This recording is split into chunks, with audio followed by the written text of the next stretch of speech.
Hello! Hi குட்டீஸ்! எல்லாரும் எப்படி இருக்கீங்க? நல்லா இருக்கீங்களா? உங்களுக்கு இந்த வீடியோ புடிச்சிருந்தா, லைக் பண்ணுங்க, ஷேர் பண்ணுங்க, சப்ஸ்கிரைப் பண்ணுங்க. வாங்க வீடியோக்குள்ள போலாம். இன்னைக்கு குட்டீஸ்க்கு என்ன டாபிக் சொல்லி தர போறோம்னா, ஒரு குப்பைய நம்ம எப்படியெல்லாம் டிஸ்போஸ் பண்றதுன்றத சொல்லி தர போறோம். அது நமக்கு ரொம்ப முக்கியமான ஒரு விஷயம். நம்ம தெரிஞ்சுக்க வேண்டிய ஒரு விஷயம். அத நம்ம எப்படியெல்லாம் டிஸ்போஸ் பண்ணணுன்றத பார்க்கலாம். ஹலோ குட்டீஸ்! Good morning. என்ன பண்றீங்க எல்லாரும்? Good morning miss.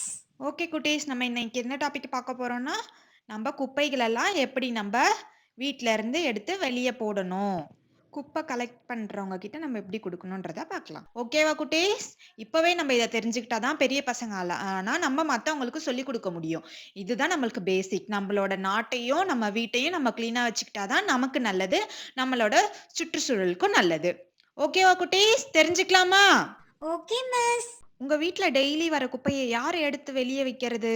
எங்க அம்மா தான் மிஸ் எடுத்து வைக்கிறாங்க. எல்லாரோட வீட்லயும் இந்த வேலையெல்லாம் அம்மா தான் பார்ப்பாங்க. ஓகே. அம்மா எப்படி தனித்தனியா எடுத்து வைப்பாங்களா? இல்ல எல்லாத்தையும் சேர்த்து ஒரே குப்பை தொட்டியில போட்டு எடுத்து குடுத்துருவாங்களா? கலெக்ட் பண்றவங்க கிட்ட? எல்லா குப்பையும் ஒண்ணா எடுத்து கலெக்ட் பண்ணி டஸ்ட்பின்ல போட்டு வெளியே வச்சிருவாங்க மிஸ். மோஸ்ட்லி நம்ம எல்லாரும் அப்படிதான் பண்ணிட்டு இருக்கோம். ஆனா அதுதான் பெரிய தப்பு. அது மாரி நம்ம குப்பைய எடுத்து வெளிய வைக்கவே கூடாது.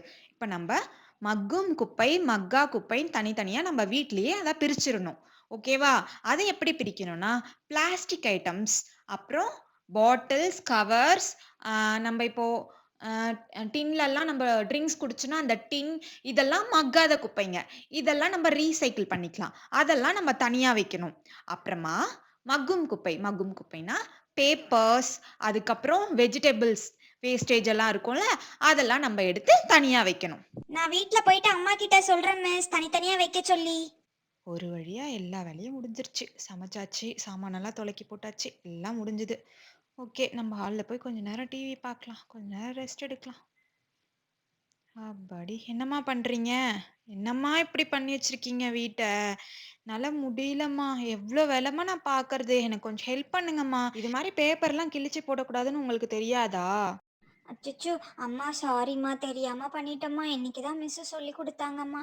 குப்பையெல்லாம் கீழெல்லாம் போடக்கூடாது, எடுத்து டஸ்ட்பின்ல தான் போடணும், குப்பையெல்லாம் பிரிச்சு வைக்கணும், மக்கும் குப்பை தனியா வைக்கணும், மக்கா குப்பை தனியா வைக்கணும். இன்னைக்கு தான் மிஸ் சொல்லி கொடுத்தாங்க. அப்படியா? என்ன சொல்லிக் குடுத்து என்ன பிரயோஜனம்? இங்க பாரு நீங்க என்ன பண்ணி வச்சிருக்கீங்க? சொல்லிக் குடுத்தாங்கன்னா, அத நீங்க சரியா செய்யணும். இப்படி செஞ்சு வச்சா இது என்னம்மா நியாயம்? நான் மிஸ் கிட்ட சொல்றேன் இருங்க. எவ்ளோ கஷ்டப்பட்டு பெருக்கி கிளீன் பண்ணி வச்சுட்டு போனேம்மா ஹால. திருப்பி இது மாரி பண்ணி வச்சிருக்கீங்கம்மா. சரி ஓகேம்மா. போய் மொறம் எடுத்துட்டு வா. நான் கிளீன் பண்ணிட்டேன் பாரு, பெருக்கிட்டேன். எடுத்து குப்பை தொட்டில போடலாம். போய் மொறம் எடுத்துட்டு வா. இதோ எடுத்துட்டு வரேம்மா. பாரு, மூலையா குப்பைய போட்டு வச்சிருக்கீங்க. ஒரு பக்கமா போட்டிருந்தா கூட பெருக்கறதுக்கு ஈஸியா இருக்கும். வீடு ஃபுல்லா போட்டு வச்சிருக்கீங்க. என்னத்த சொல்றது உங்கள? மிஸ்ஸு சொல்லிக் குடுத்தாங்கன்னு சொல்றீங்க. அப்படி இருந்தும் இப்படி தான் செய்றீங்க. எத்தன தடவ சொல்லிக் குடுத்தாலும் அத பத்தி உங்களுக்கு தெரியவே மாட்டேன்னுது. நம்ப வீட்ட கிளீனா வச்சுக்கணும். நம்பளோட சுற்றுச்சூழல கிளீனா வச்சுக்கணும்னு சொல்லி தானே குடுத்துருக்காங்க மிஸ்ஸு. அப்படி இருந்தும் ஏன் இப்படியெல்லாம் பண்றீங்க? ஆமாம்மா, மக்கும் குப்பையை தனியா வைக்க சொன்னாங்க, மக்கா குப்பையை தனியா வைக்க சொன்னாங்கம்மா. ரெண்டுத்தையும் ஒண்ணா கலந்துட்டோம்னா மக்கற குப்பெல்லாம் மக்கா இருக்குமா. நம்ம பூமிக்கு தான் அது கெடுதல். மக்கும் குப்பை மக்கா குப்பைன்னு தனித்தனியா போட்டுட்டோம்னா மக்கா குப்பையை எடுத்து நம்ம ரீசைக்கிள் பண்ணிக்கலாமாமா. மக்கும் குப்பையை எடுத்து நம்ம உரமா யூஸ் பண்ணிக்கலாமாமா. எங்க மிஸ் சொன்னா. சரி ஓகேடா தங்கம். நானும் பிரிச்சு வச்சுர்றேன். ஏய் ஜாலி, சூப்பர், ஜாலியா இருக்குல்ல, செம்ம ஜாலியா இருக்கு. வாங்க விளையாடலாம். பேப்பரை கிழிச்சு போட்டு தூக்கி போட்டு ஜாலியா விளையாடலாம் வாங்க. Super jolly. என்னடி பண்ணிக்கிட்டு இருக்க? மிஸ் இன்னைக்கு தானே சொல்லி கொடுத்தாங்க, குப்பையெல்லாம் கீழே போடக்கூடாது, குப்பையெல்லாம் கீழே போட்டு விளையாடக்கூடாது, இது மாதிரி கீழே போட்டு விளையாடினா நம்மளோட பூமிக்கு தான் அது கெடுதல். இன்னைக்கு தானே சொல்லி கொடுத்தாங்க. சொல்லி கொடுத்தோம் நீ வீட்டுக்கு வந்து இது மாதிரி பண்ணிக்கிட்டு இருக்க. இது ரொம்ப தப்பில்ல. நம்ம தானே நம்ம வீட்டை சுற்றி நம்ம க்ளீனாக வச்சுக்கணும். எழுந்துச்சிரு, ஃபுல்லாக க்ளீன் பண்ணு. நானும் க்ளீன் பண்ணுறேன், நீயும் க்ளீன் பண்ணி எடுத்து குப்பை தொட்டியில் போடலாம் வா. தோ எல்லாத்தையும் எடுத்துட்டேன்டி நான். ஃபுல்லாக எடுத்துட்டேன். தோ நான் எடுத்துட்டு போய் குப்பை தொட்டியில் போட்டுறேன். நீ மிஸ்கிட்ட சொல்லிடாதடி. மிஸ்கிட்ட சொன்னால் மிஸ் என்னை பனிஷ் பண்ணுவாங்கடி. எனக்கு ரொம்ப பயமாக இருக்கும்டி. நீ மிஸ்கிட்ட மட்டும் சொல்லிடாத. நான் போட்டுட்டேன் குப்பை தொட்டியில். நீ க்ளீன் பண்ண, நானும் க்ளீன் பண்ணுறேன். ரொம்ப தேங்க்ஸ்டி நீ எனக்கு ஹெல்ப் பண்ணுறதுக்கு. ஆமாண்டி, நம்ம வீட்டை சுற்றி க்ளீனாக வச்சுக்கணும், நம்மளோட இடத்த நம்ம க்ளீனாக வச்சுக்கணும். அதுதாண்டி நம்மளுக்கு ரொம்ப நல்லது. அந்த பாரு நானும் எடுத்துட்டேன். எங்க வீட்டு முன்னாடி இருந்த குப்பையெல்லாம் எடுத்துட்டு வந்து நானும் குப்பை தொட்டியில போட்டுட்டேன். குப்பை வண்டி வரதுக்கு டைம் ஆச்சுல, அதுதான் நானும் எடுத்துட்டு வந்து குப்பை தொட்டியில போட்டுட்டேன். சீக்கிரம் எல்லாம் க்ளீன் பண்ணு, முடிச்சிரு. குப்பை வண்டி வரதுக்கு டைம் ஆச்சு பாரு, கரெக்டா இருக்கும். சரியா 8 மணிக்கு குப்பை எடுக்கிறதுக்கு வண்டி வந்துரும்டி. சீக்கிரமா ரெடி பண்ணி நம்ம வாசல்ல நம்ம குப்பை தொட்டியெல்லாம் ரெடியா வச்சாதான் குப்பை எடுக்கிறவங்களுக்கு ஈஸியா இருக்கும். சீக்கிரம்.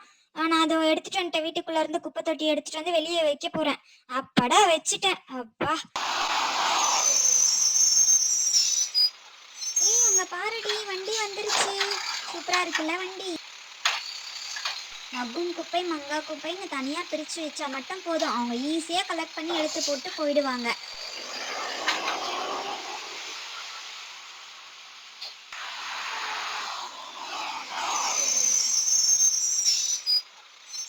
அதுக்கப்புறம் நடக்க வேண்டிய ப்ராசஸ்லாம் ரொம்ப சுலபமா நடக்கும். நம்ம எல்லாத்தையும் கலந்து வச்சிட்டோம்னா அந்த ப்ராசஸ்லாம் சரியாவே நடக்காது. மக்காத குப்பையெல்லாம் அவங்க தனியாக எடுத்து ரீசைக்கிள் அனுப்பிச்சிடுவாங்க. மக்காத குப்பையெல்லாம் தனியாக பிரித்து ஃபார்மர்ஸ்க்கு சேல் பண்ணிடுவாங்க. அதனால் நம்மளுக்கு நிறைய பெனிஃபிட் இருக்குது. ரீசைக்கிள் பண்ணுறதால நம்மளுக்கு புதுசாக பிளாஸ்டிக் தயாரிக்க வேண்டிய அவசியம் இல்லை. இந்த பிளாஸ்டிக்கை வச்சு நம்ம ரீயூஸ் பண்ணிக்கலாம். அந்த உரத்தை வச்சு தான் விவசாயிங்கள்லாம் இயற்கை விவசாயம் பண்ணுறாங்க. இயற்கை கழிவுகளை வச்சு இயற்கை விவசாயம் பண்ணுறாங்க. நம்ம எப்போவுமே நம்ம கிட்ட இருக்கிறதையே நம்ம யூஸ் பண்ணிக்க பழகணும்.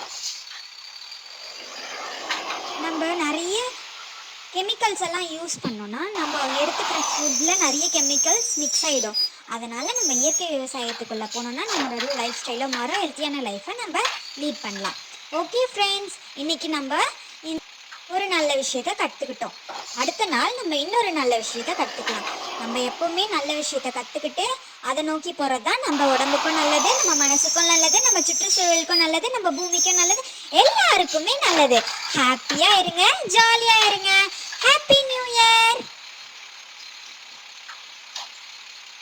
பாய் பாய் ஃப்ரெண்ட்ஸ், போயிட்டு வரேன். நெக்ஸ்ட் டைம் பார்க்கலாம்.